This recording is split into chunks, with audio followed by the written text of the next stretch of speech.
গরুর মাংসের তেহারির 90% টেস্ট নির্ভর করে এই মাংস রান্নার উপরে।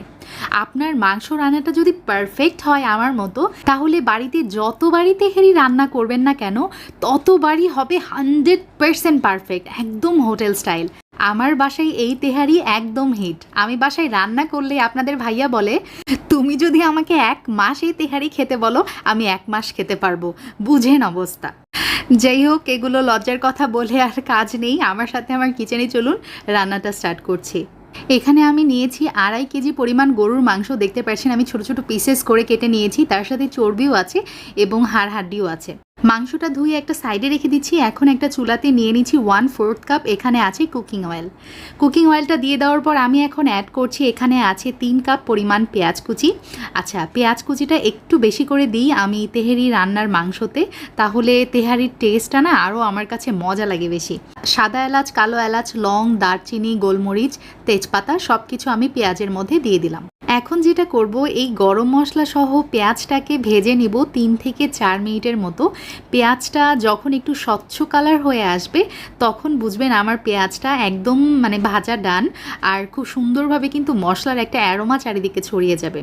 তখন আমি অ্যাড করে দিচ্ছি এই যে মাংস, যেই মাংসটা আমি আগে থেকেই কেটে ধুয়ে রেখেছিলাম।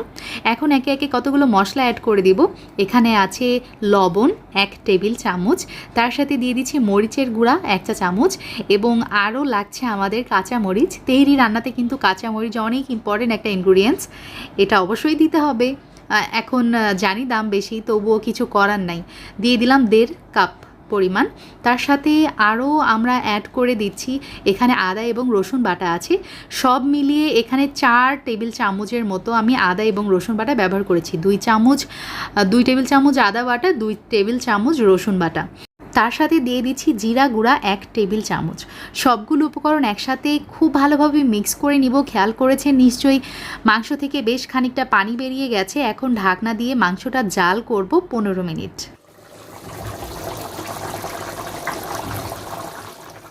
15 মিনিট জাল করার পর দেখতেই পাচ্ছেন আমার মাংসের অবস্থা, অনেকগুলা পানি বেরিয়ে গেছে। আমি কিন্তু এক্সট্রা করে কোনো পানি অ্যাড করিনি। একটু নাড়াচাড়া করে ঢাকনা দিয়ে আবারও জাল করে নিয়েছি 20 মিনিটের মতো। এখন কতগুলো মশলা অ্যাড করব। এখানে আছে জয়ফল গুঁড়া, আমি নিয়েছি 1 চা চামচ প্লাস হাফ চা চামচ, তার মানে 1.5 চা চামচ দিয়ে দিলাম। আরও আমি নিয়েছি জয়ত্রী গুঁড়া, এখানে আমি 1 চা চামচ পরিমাণ নিয়েছি। জয়ত্রীর খুব স্ট্রং একটা ফ্লেভার থাকে, এই কারণে আমি একটু কম ইউজ করি। তারপরে আরও আমি অ্যাড করে দিচ্ছি, এখানে আছে টক দই, আমি হাফ কাপ পরিমাণ টক দই দিয়ে দিলাম। টক দইটা প্রথমে আমি যেটা করেছি খুব সুন্দরভাবে ফেটে নিয়ে তারপরে কিন্তু মাংসতে আমি দিয়ে দিলাম। এখন সবগুলো উপকরণ একসাথে আবারও খুব ভালোভাবে মিক্স করে নিব এবং ঢাকনা দিয়ে জাল করে নিব আমি আবারও 15 থেকে 20 মিনিটের মতো। আলহামদুলিল্লাহ, আমাদের মাংসটা কিন্তু একদম হয়ে গেছে। মাংস রান্নার লুকস দেখেই বোঝা যাচ্ছে যে এটা কতটা পরিমাণ ইয়ামি হয়েছে আর কতটা পারফেক্ট। যাই হোক, এক্সট্রা করে যে তেল সেটা ছেড়ে দিয়েছে আর মাংসটা সিদ্ধ হয়ে গেছে। আমি চুলা থেকে নামিয়ে নিচ্ছি।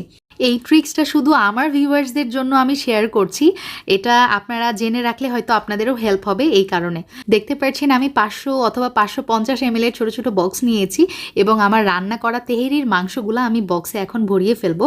এভাবে করে কতগুলো বক্সে আমি রেখে দিই, আমার যখন তেহারি রান্না করতে মন চায় বা খাইতে মন চায় সাথে সাথে ফ্রিজ থেকে আধা ঘন্টা আগে বা 1 ঘন্টা আগে বের করে রাখি, পরে এটা দিয়ে চটজলদি তেহারি রান্না করে ফেলি। It's too easy. আমি কিভাবে রান্না করি আপনাদেরকে দেখিয়ে দিচ্ছি। পাতিলে নিয়ে নিলাম 3 টেবিল চামচের মতো সরিষার তেল এবং তাতে দিয়ে দিলাম 2 টেবিল চামচের মতো এখানে কুকিং অয়েল, আর পেঁয়াজ দিয়েছি আমি হাফ কাপ। তেলের মধ্যে পেঁয়াজ কিছুক্ষণ ভেজে নিব। তেজপাতা, দারচিনি এবং এলাচ দিয়ে দিলাম। এগুলো সহ পেঁয়াজটাকে ক্যারামেলাইজড হওয়া পর্যন্ত ভেজে নিয়েছি।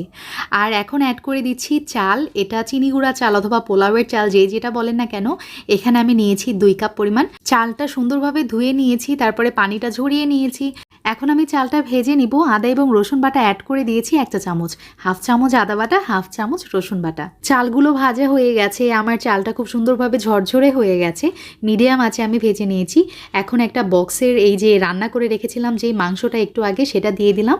তার সাথে দিয়ে দিলাম এখানে আছে গুঁড়া দুধ অথবা পাউডার মিল্ক, এখানে অ্যাড করছি 2 টেবিল চামচ। এখন একটা স্পেশাল ইনগ্রিডিয়েন্টস অ্যাড করব, সেটা হচ্ছে শান বিরিয়ানি মশলা। এখানে আমি দিয়ে দিয়েছি 2 চা চামচ।